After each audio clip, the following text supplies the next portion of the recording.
भरतनाट्यम भारतीय शास्त्रीय नृत्यों में से एक सबसे प्रसिद्ध नृत्य है। यह तमिलनाडु राज्य में उत्पन्न हुआ और अब भारत के सबसे पुराने शास्त्रीय नृत्यों में से एक है। इसको 2000 वर्ष पुराना माना जाता है और यह नाट्य शास्त्र भारतीय नाट्य शास्त्र की बाइबल के सिद्धांतों का पालन करता है। इस नृत्य में नृत्यकर्ता द्वारा कई प्रकार की भावनाओं को व्यक्त करने के लिए हाथ और आँख का संचालन अधिक किया जाता है। भरतनाट्यम एक शब्द है जिसे नृत्य के 4 सबसे महत्वपूर्ण तत्वों संस्कृत से लिया गया है। भा से भाव यानी कि भावना, र से राग संगीत या माधुर्य, त से ताल यानी लय, नाट्यम का अर्थ है नृत्य। इस प्रकार इसकी भावना, संगीत, लय और अभिव्यक्ति का एक संयोजन है। यह शास्त्रीय नृत्य के सभी पारंपरिक पहलुओं को शामिल करता है। मुद्रा यानी हाथ की स्थिति, अभिनय, चेहरे का भाव और पद्य, कथा नृत्य।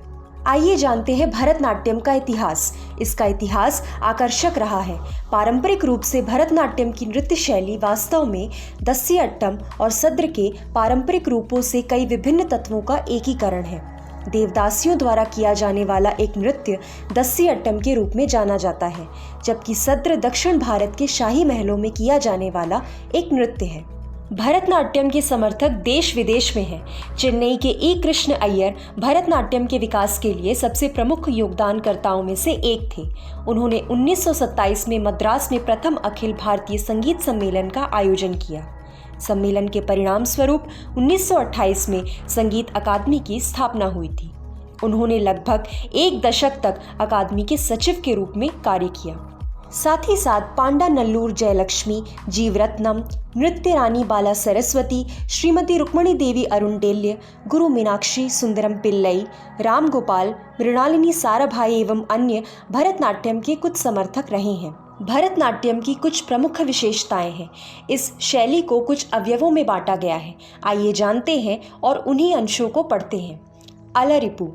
अलरिपु का अर्थ होता है फूलों की सजावट। इसमें करताल और मृदंग का उपयोग किया जाता है। इसमें कविता का उपयोग ईश्वर का आशीर्वाद प्राप्त करने के लिए किया जाता है। जाति स्वरम। इसके द्वारा कला ज्ञान के बारे में बताया जाता है। इसमें विभिन्न मुद्राओं एवं हरकतों को शामिल किया जाता है।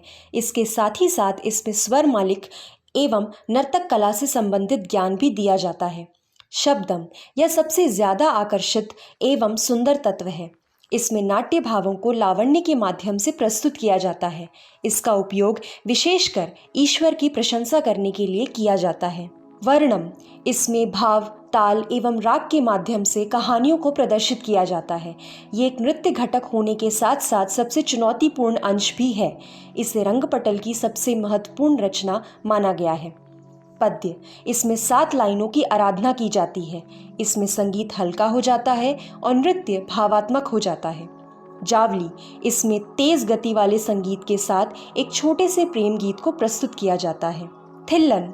ये सबसे अंतिम पड़ाव है। इसके द्वारा इसका समापन किया जाता है। इसमें नृत्य कलाओं के माध्यम से नारी की सुंदरता को चित्रित किया जाता है। ये पूरे प्रदर्शन का सबसे आकर्षक अंग है। भरतनाट्यम का संगीत बहुत ही मधुर होता है। ये एक लयबद्ध एवं संगीतमय नृत्य शैली है जिसमें क्लासिकल म्यूजिक का इस्तेमाल किया जाता है। इसका संगीत एक चुनिंदा नाट्य मंडली द्वारा दिया जाता है जिसमें करताल वादक, वीणा वादक, बांसुरी वादक, मृदंग वादक एवं गायक आदि होते हैं। नाट्य मंडली में इन सभी कलाकारों की अपनी अपनी अहम भूमिका होती है। मैं प्रतीक्षा तिवारी मिलती हूँ अगली खबर के साथ। आप देख रहे हैं द नेशनल ओपिनियन।